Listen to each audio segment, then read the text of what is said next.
Dy kallep tritoli janë vendosur në biznesin e ish-kryetarit të komunës Grohemir Asim Burgaj. Ngjarja është shënuar në fshatin Hotjeri ku ndodhen magazinat që ka Burgaj. Nga shpërthimi nuk ka patur të lënduar, por vetëm dëme materiale. Veti ish-kryekomunari Burgaj thotë se tritoli është vendosur nga bandat e deputetit të PS Paulin Sterkaj. Sa po dola për shtëpiet njëftë një mik në telefon.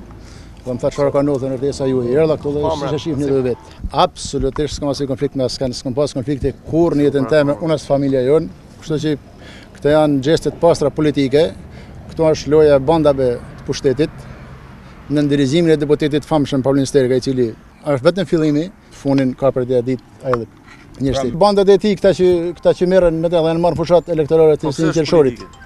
Sepse në përshin fshat PD-s dhe ishim kundër tyre.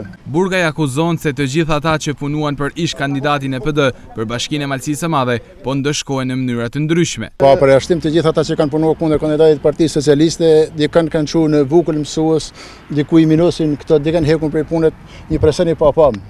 Megjithatë ne do regjistojmë, këtu kanë vendin tonë, kanë linj këtu, dhe do vdesim këtu. Këta janë kalimtar. Asim Burgaj është një prej eksponentëve kryesor të PD-s në Malësinë e Madhe dhe njëkohësh me disa pozicione të ndryshme drejtuese dhe së fundmi edhe me proces të hapur gjyqësor për mbi vendosjet e pronave kur ka ushtruar detyrën.